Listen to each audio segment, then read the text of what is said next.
Bob, I'm always talking on a daily basis about the fact that the Leeds Rhinos aims to change lives through the power of sport, and we get that done, the delivery, through the Leeds Rhinos Foundation. Just give us a quick insight into what the foundation does and what it seeks to achieve. Yeah, Jamie, I mean, obviously the foundation is there to create opportunities, and opportunities for all, and we're really, really passionate about that. More opportunities people have, the more chance they have to grow and flourish.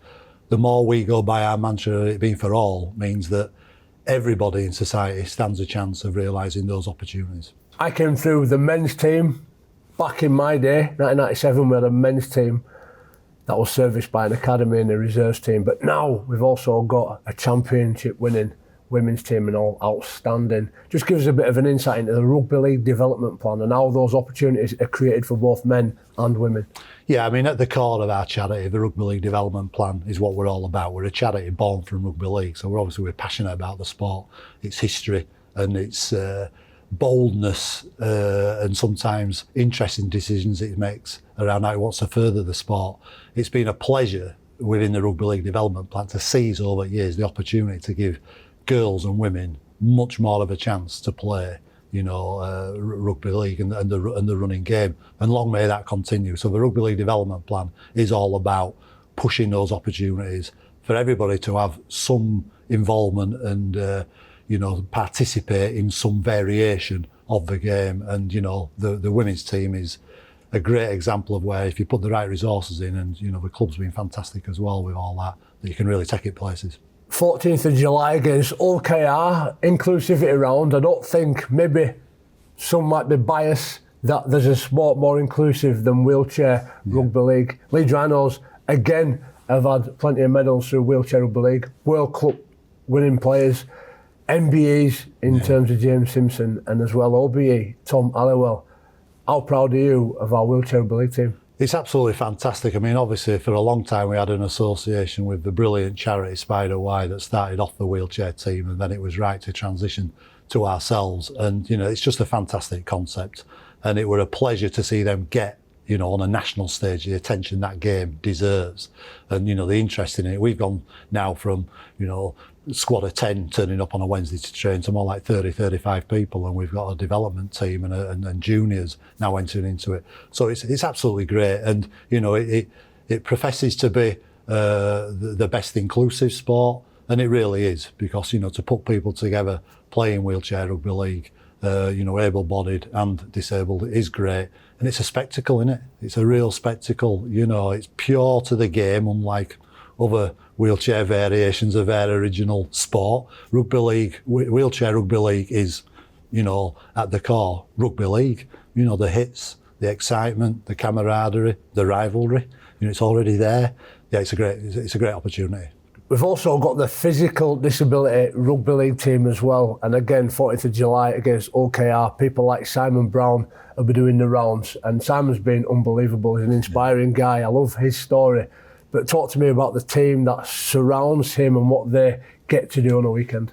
Yeah, I mean, without being ultra biased, I do think the opportunity, the growth of physical disability rugby league means that people who thought the game was gone from their life have suddenly had the opportunity, and some of them last year, to play on a world stage. We had one of our own players in Scott captaining the England team to a World Cup type final, and to provide that opportunity for people who've gone through adversity and are coping with that, with their disabilities. Great to see them then running around.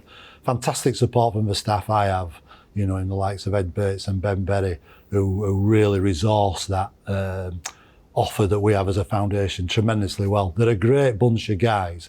We want to grow it. We've got junior PD running now, and of course with the growth of the women's game in the running game, why not around women's game with those women who've got physical disabilities. But they're a great bunch. It's a great example about the power of rugby league.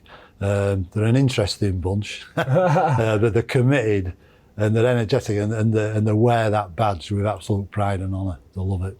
One of our commitments at the Leeds Rhinos Foundation as well is the Learning Disability Rugby League team. I love being around those guys. It's relatively new, still growing. but the learning disability is really special, isn't it? And it's great to give people from all backgrounds and abilities opportunities to play the great game. It is, and I think due credit's got to be given as well, you know, to not only the game and the governing body to support Learning Disability Super League, but Community Integrated Care as a charity who really championed it over years and have really helped get it to the level it is to allow clubs like ours and others to help it grow and flourish. Interestingly, a few months ago, I put a bit of a survey out to foundation staff asking them to provide me with one image that they believe encapsulates what we're about as a foundation to change lives through sport. And of all those images that were sent back, the majority were a picture of the Learning Disability Super League squad and activity.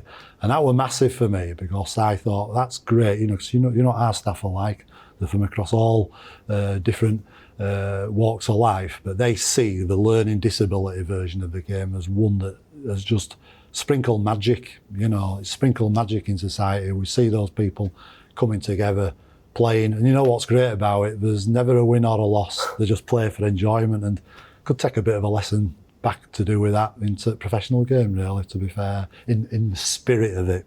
And, you know, that bond, there's a lot to learn from those people in Learning Disability Super League. It's a great, great concept. I've spoke to lots of young girls, Bob, who grew up in the stands at Edinburgh watching the Rhinos, but didn't want to play rugby league, but found a different game, netball, but can still play for the Rhinos in a different game with our brand. How proud of you being of the development of our netball team? Immensely proud, because I can remember going to what was a Yorkshire Jets game, being blown away by the athleticism and the entertainment of the sport, and literally coming back here to the club saying the Rhinos need to be all over this game, and you know the rest is history, which is fantastic. And you know, it's again, it just links with us about opportunities, doesn't it? It now means that under that Rhinos brand, club and foundation, we can go out there into communities and raise the profile of what is a great sport in netball. And you know, we have a vision, we've got a vision, we want to take netball out into communities in Leeds whereby we tap into talent where it's somebody who normally wouldn't have had that opportunity, you know, deprived area, disadvantaged background, and get them on an international podium in years to come, representing England Roses netball via our Rhinos netball pathway. And it'll happen, it's great. And working with local organisations, Bob, to support the Leeds Rhinos Foundation, I'm thinking specifically about Aspire is really important to us as a charity and an organisation as well. Yeah, I mean, Aspire is a great partnership for us at the foundation, along with others, you know, obviously, but Aspire is very long-standing. To see that service where they're concentrating on adults with learning disabilities to flourish and grow, you know, come into this amazing stadium that we've got and, you know, play rugby league, have fun, get to meet people, you know, that's the power and the resource that we can offer, you know, to make that service do so well. And, you know, it gets encapsulated on a match night. You know, we were provided with a wonderful community hub room where, you know, on a match night, bringing the likes of Aspire along to have such a wonderful time is great. What I also think is really powerful, though, is the sat in and amongst all the regular fans. Every home game, they want to get to know who we're bringing along. They want to know who it is, understand what we're doing, you know, what that inclusivity agenda is. And that's great as well, because that educates them, because it might be an alien world for them, and yet through the power of rugby league and coming to a Rhinos game, they're learning more and they're understanding. So yeah, Aspire, long-term partners, that'll continue, and more organisations like that in the city as well. A new facility like what we've got here at Rhinos Stadium, it's an unbelievable stadium, one that I've seen develop over the course of 30 years, but we've got a really special place for the Leeds Rhinos Foundation, haven't we, Bob, in the community hub in the South Stand? Yeah, the community hub's been fantastic.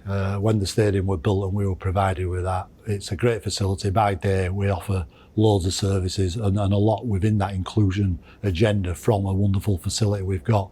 Where the magic happens, though, is on a match night, we're able to take at least 30 guests up to some of the best seats in the house to watch a great spectacle. And on the night, you know, the Hull KR game, we've got Leeds Asylum Seeker Support Network there, and there'll be a lady in that group who's come quite regular now. She's Iranian, and I'll never forget, she told me if she'd have gone to try watch sport back in her homeland, she'd have been shot.